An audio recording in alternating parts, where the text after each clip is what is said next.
Olá, meus queridos irmãos, estamos aqui mais uma vez juntos para estudarmos a Palavra de Deus. Esse é o tempo de escola dominical da Igreja Batista Memorial da Tijuca, nos tempos de quarentena. Então, convido você mais uma vez a se preparar, pegar sua revista, pegar sua Bíblia, se sentar no melhor lugar da sua casa e juntos vamos ver o que Deus tem para nós nesse tempo agora de escola dominical. Mas antes disso, quero convidar você a baixar sua cabeça, vamos orar, pedir a Deus a orientação para que Ele nos conduza, fale aos nossos corações e produza santificação em nossas vidas. Então, convido você a fechar seu olho, fica à vontade, vamos orar. Senhor Deus, quero te louvar e te agradecer, porque o Senhor tem cuidado de nós, o Senhor tem olhado pelos seus filhos, o Senhor tem cuidado da sua igreja. Eu te peço nesse momento, pelos meus irmãos que estão em casa, continue cuidando daqueles que necessitam de cuidados especiais, continue dando a esperança, continue dando, Senhor, toda a provisão nesses tempos que estamos vivendo. Abençoe também o estudo, fale aos nossos corações mais uma vez, para que sejamos mais parecidos com o nosso Deus. Essa oração que eu faço, eu te peço sempre.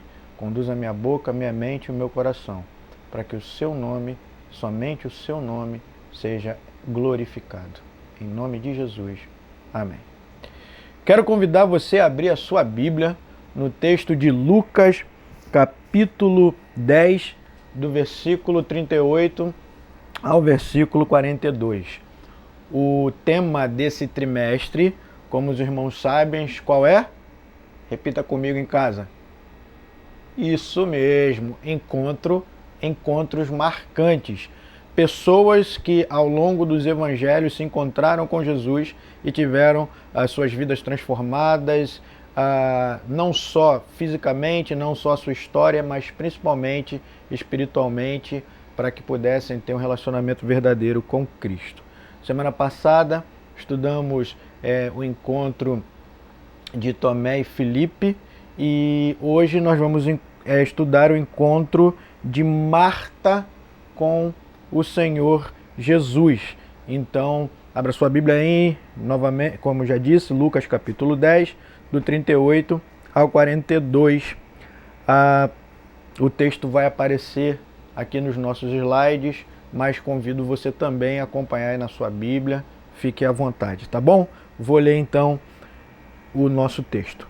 Prosseguindo viagem, Jesus entrou num povoado e uma mulher chamada Marta recebeu em casa. Sua irmã, chamada Maria, sentando-se aos pés do Senhor, ouvia a sua palavra. Marta, porém, estava atarefada com muito serviço e, aproximando-se, disse: Senhor, não te importas que minha irmã me tenha deixado sozinha com o serviço? Dize-lhe que me ajude. E o Senhor lhe respondeu: Marta, Marta, estás ansiosa e preocupada com muitas coisas, mas uma só é necessária. E Maria escolheu a boa parte, e esta não lhe será tirada. Prioridade é fundamental. Esse é o tema da nossa lição de hoje, baseado em Lucas capítulo 10, versículo 38 a 42. Se por um acaso eu citar João no lugar de Lucas, não reparem. Por quê? Porque essa lição tem a ver também com alguns textos de João, então a gente vai ficar intercalando João e Lucas, só para você não estranhar, beleza? Mas está tudo certo. Então, prioridade é fundamental. Queridos irmãos, um dos grandes desafios da vida moderna, ou da nossa vida moderna, é encontrar tempo para tudo que gostamos de fazer.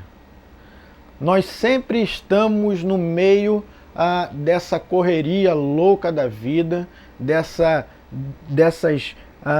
da busca por prioridades, da busca daquilo que é essencial, da busca daquilo que eu devo fazer. E isso consome o nosso coração. Isso consome os nossos relacionamentos. Isso consome o nosso tempo. E não é diferente. Isso também consome, pode consumir e certamente irá consumir o nosso relacionamento com Deus se nós não fizermos algumas correções. São agendas cheias, muitos compromissos, muitas obrigações, diversas tarefas. E nessa correria, lamentavelmente, tornou-se comum colocar aquilo que é urgente no lugar daquilo que é prioritário, ou no lugar daquilo que importa.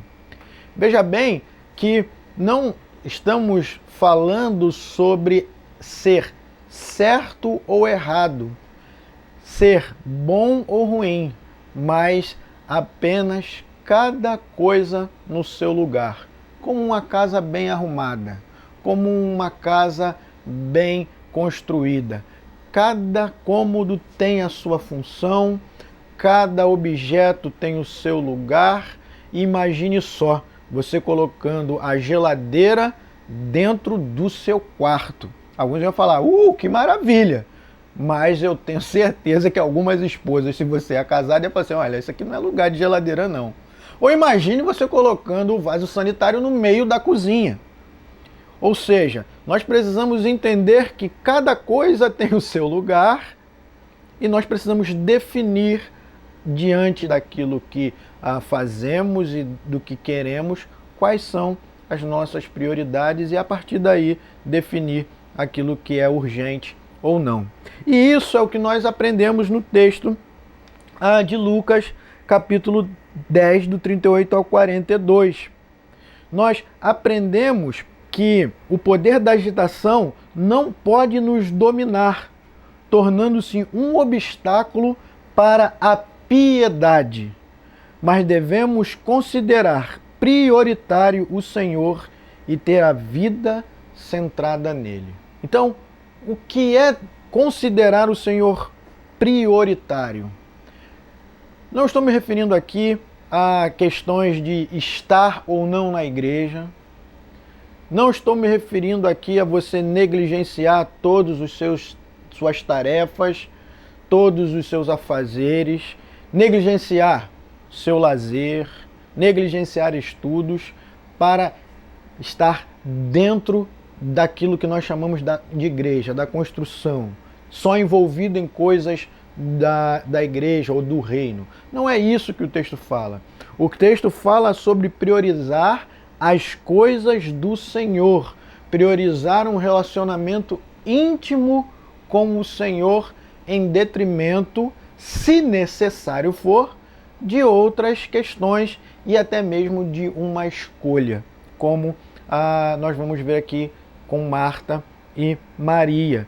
Então, o poder da agitação do dia a dia, ele vai nos dominar de uma tal forma que ele vai tirar de nós, ele vai sugar de nós aquilo que a Bíblia, aquilo que nós chamamos de piedade.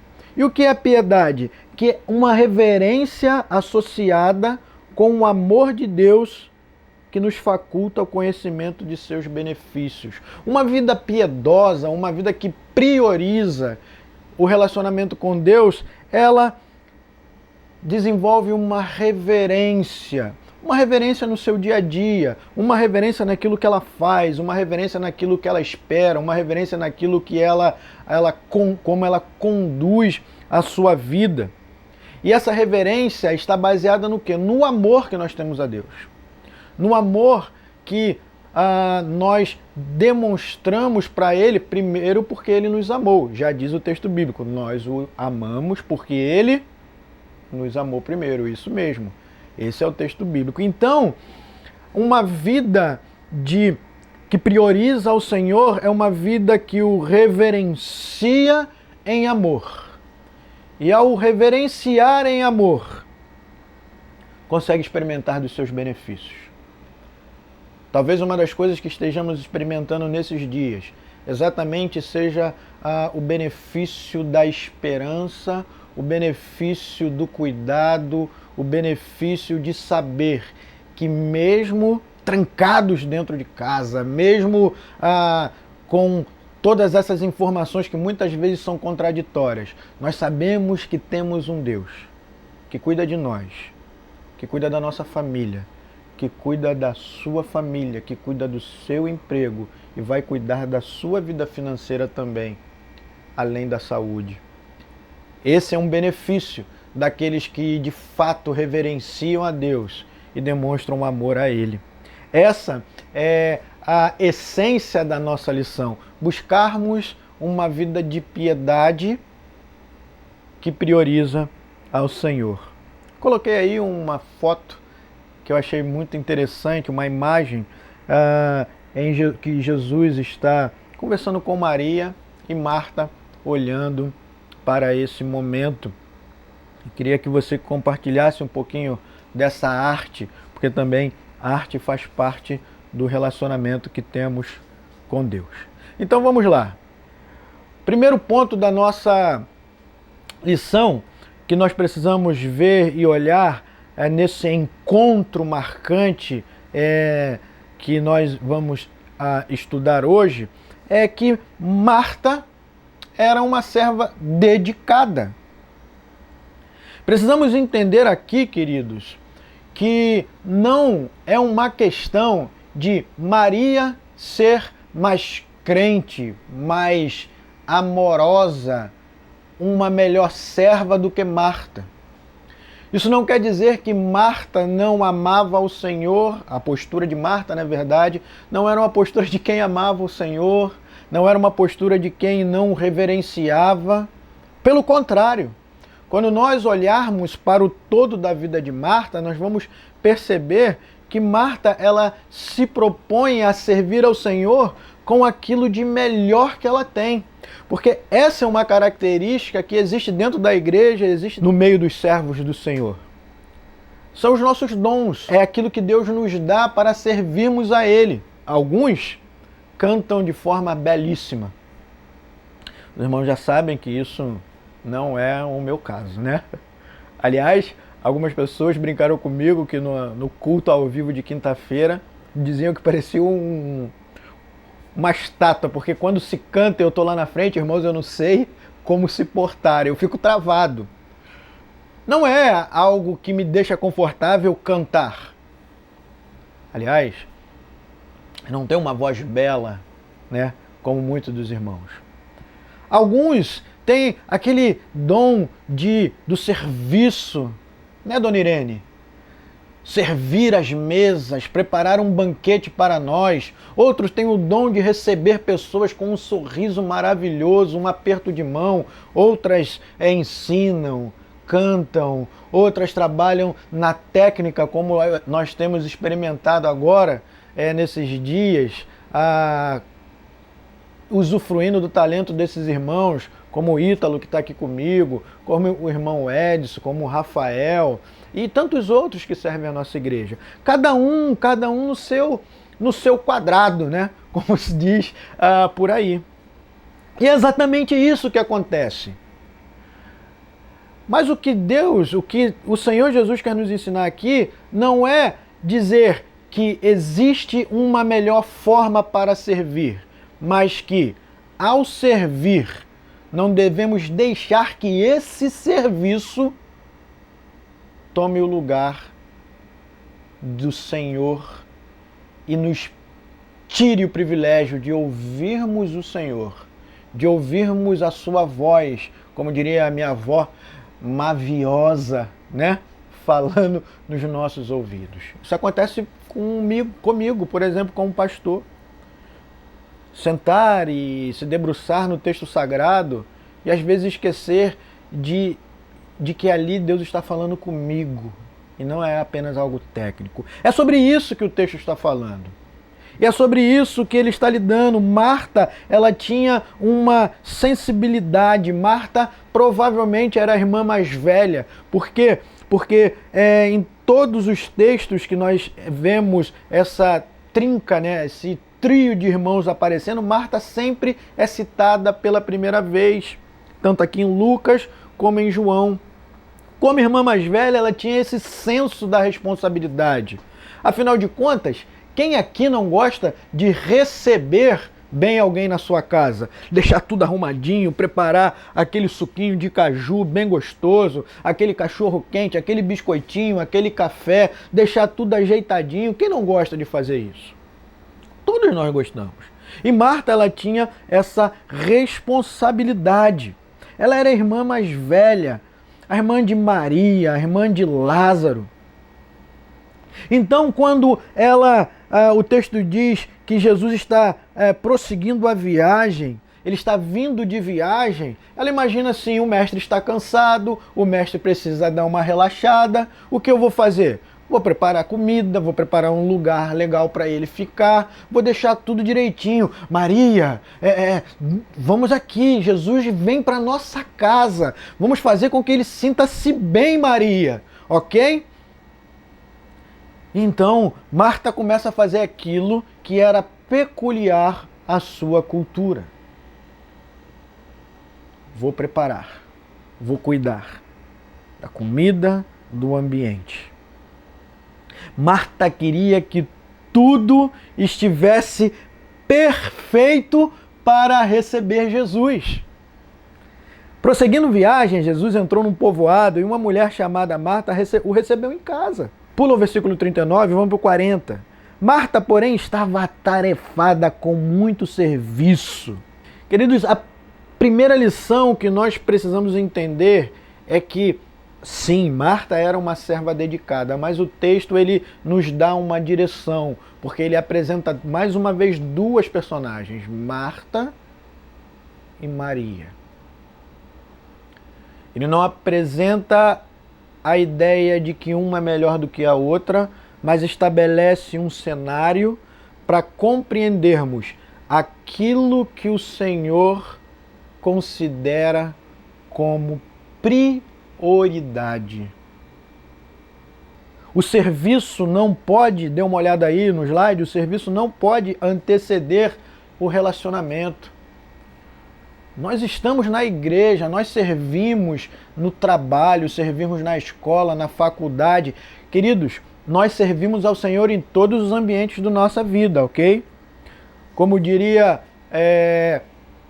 um dos primeiros ministros do século XVI da Holanda, Abraham Kuyper, não existe uma só polegada da vida humana que Deus não declare meu. Ele faz um discurso na Universidade Livre de Amsterdã e no meio desse discurso ele diz isso para todos aqueles estudantes, porque essa é a maior verdade que existe. Nós como crentes não podemos dizer que existem coisas sagradas e coisas não sagradas. Tudo pertence ao Senhor. E devemos, através da nossa vida, através das nossas ações, trazer, como pede Romanos capítulo 8, a natureza geme, aguardando a manifestação dos filhos de Deus. A natureza, aquilo que Deus criou, precisa que os filhos de Deus se movam e desenvolvam o seu relacionamento com Deus para que essa sociedade seja transformada até que Jesus volte. E aí, às vezes, nós nos envolvemos com o serviço e esquecemos do relacionamento. Não tenho dúvida que Marta queria estar com sua irmã aos pés de Cristo.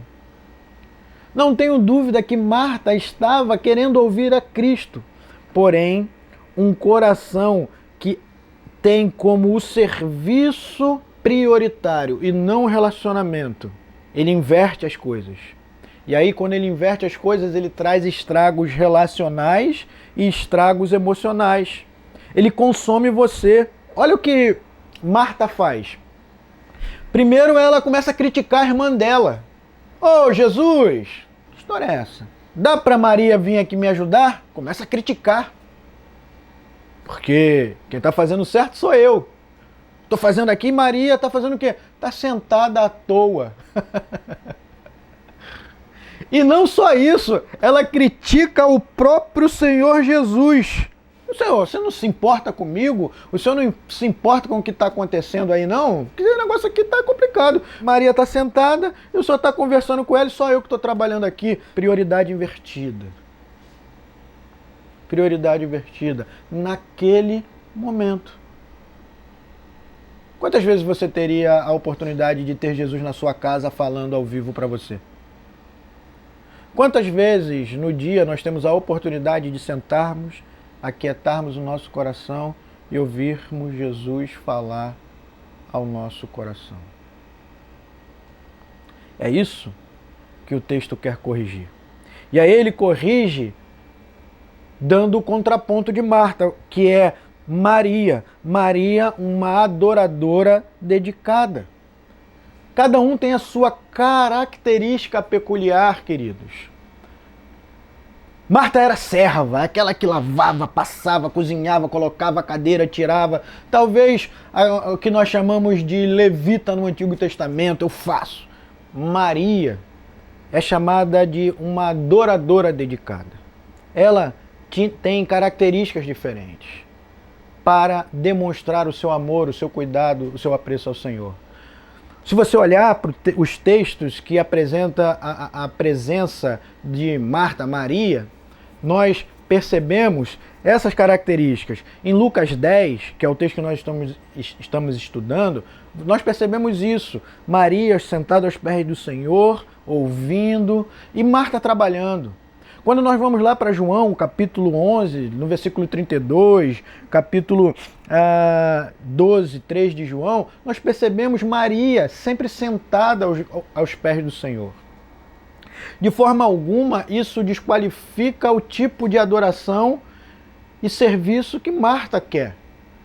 Mas, diante das demandas do dia a dia, aquele momento não era um momento em que Marta deveria priorizar o quê?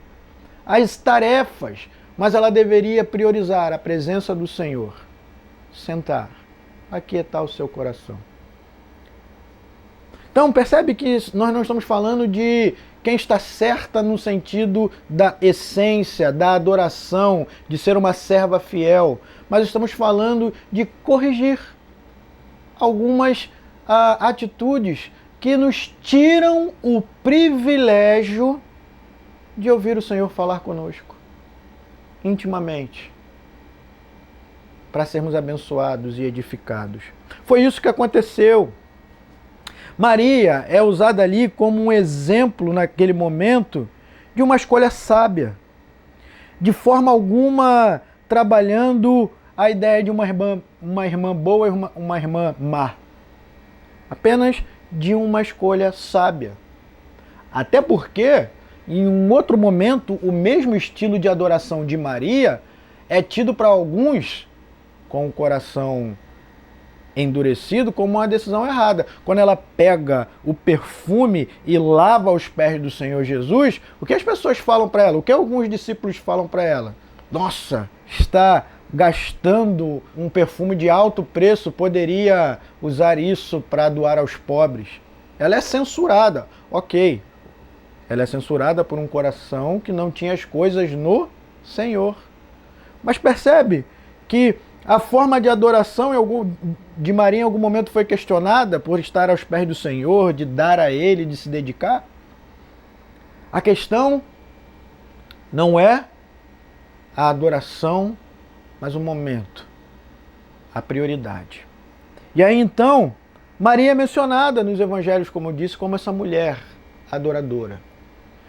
E existe outra coisa que provavelmente deixou Marta muito brava. Porque naquela cultura, e isso para mim é fantástico, é maravilhoso, irmãos, porque na cultura, mulher não podia sentar aos pés de um mestre. Maria estava chutando o pau da barraca. Lá em Atos, capítulo 22, versículo 3, falando sobre o grande apóstolo Paulo, que como ele estudava, como ele era um homem dedicado, o texto diz assim: sou judeu nascido em Tarso, na Cilícia, mas criado nesta cidade. Fui instruído de acordo com o rigor da lei dos nossos pais, aos pés de Gamaliel, sendo zeloso para com Deus. O ato de sentar aos pés de um mestre, ele só era permitido a um homem. Então percebe o negócio aqui, Jesus chegou, Marta está trabalhando, Maria não está ajudando e além de tudo ela quebra um paradigma. Querido, isso aqui é fantástico porque joga por terra toda essa besteira de falar que o cristianismo ele não entende que as mulheres são importantes, elas são importantíssimas sim, porque Maria senta várias vezes ao pé de Jesus e ao invés dele criticar Maria, ele fala assim, Marta, por que você não está aqui? O seu lugar é aqui no meu pé, aprendendo. O seu lugar é me adorando, ouvindo o que eu tenho para fazer. Fantástico isso, irmãos. Mais uma demonstração do que Jesus veio fazer. Ele veio para todos, para que todo aquele que nele crê não pereça, mas tenha a vida eterna. Maria é essa mulher que Jesus usa nesse momento de contraponto para dizer, em momentos da vida de vocês, vocês vão ter que escolher e priorizar aquilo que é mais importante. E aí é ouvir a minha voz, aquietar o coração ou continuar nessa correria desenfreada, nessa agitação que o mundo nos impõe.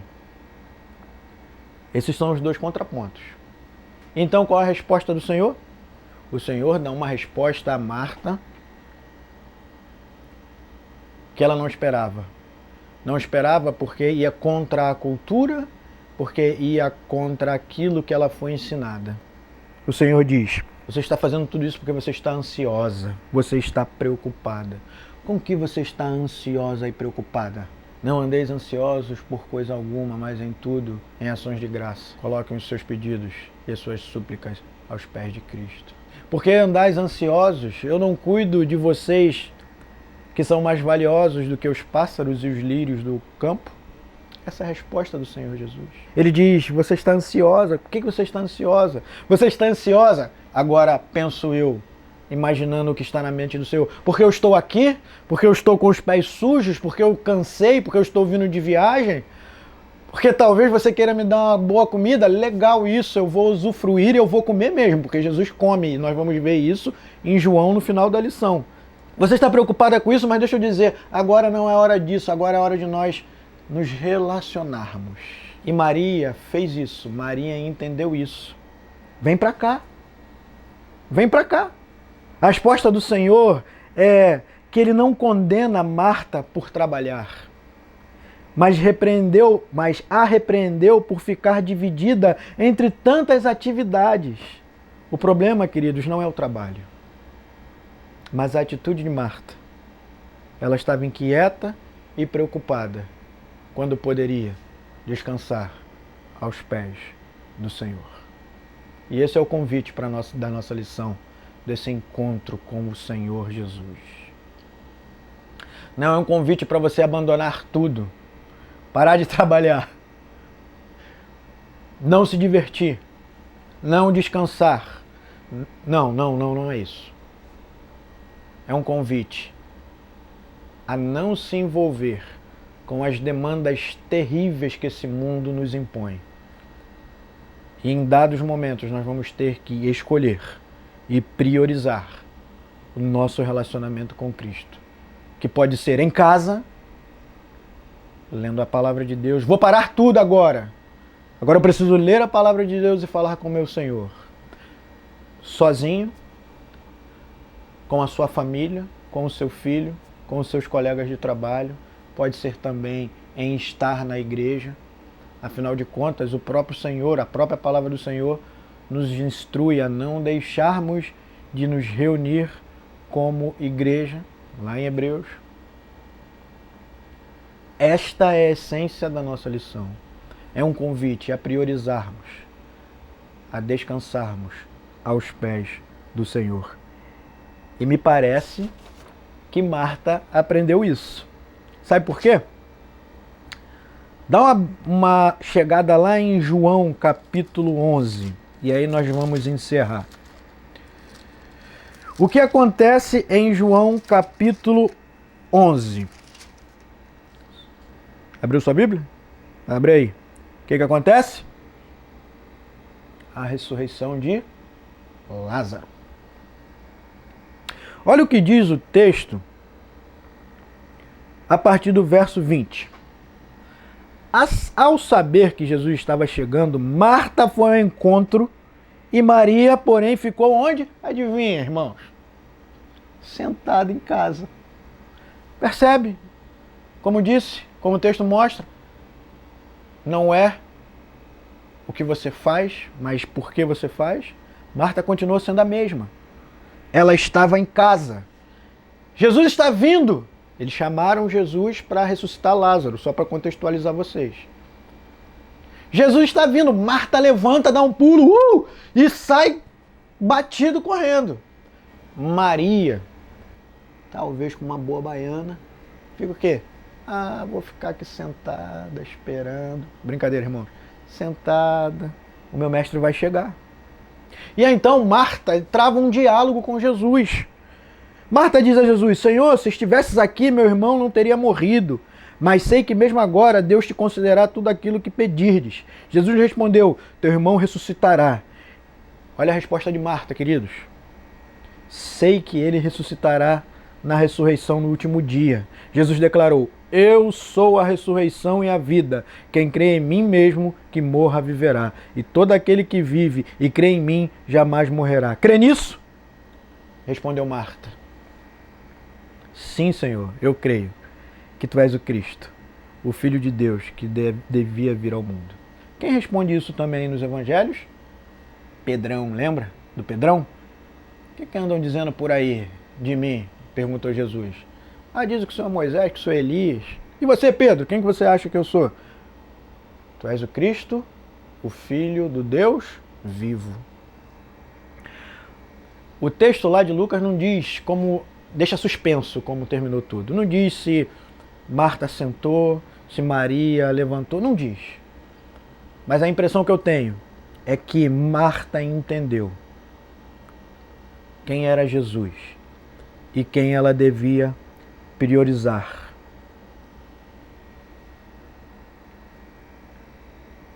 Marta chegou à conclusão que ela deveria chegar aos pés de Jesus. E quando ela chegou aos pés de Jesus, ela fez uma das maiores declarações que eu e você podemos fazer na nossa vida. Sim, Senhor, eu creio que tu és o Cristo, o Filho de Deus que deveria vir ao mundo. Percebe? Marta teve experiências na sua vida que modificou. Eu e você podemos ter essas experiências. Tanto Marta como Maria, elas amavam a Jesus. Há espaço para todos os tipos de personalidade na obra do Senhor. E queridos, deixa eu dizer, as refeições vão e vêm. Ou vêm e vão. Mas o tempo investido aos pés de Jesus permanece para sempre. E foi isso que Marta entendeu. Ela entendeu que prioridade mesmo nesses dias, que prioridade nos seus dias, era confiar em Jesus, era se colocar aos pés de Jesus. Convido você, convido a sua família, convido a todos que estão me assistindo nesse momento a priorizar Jesus. Como disse, priorizar Jesus não é abandonar as demandas da vida, mas é não deixar que elas tirem o seu prazer na lei do Senhor e nela medite dia e noite. Que Deus te abençoe, que Deus nos abençoe. Amém.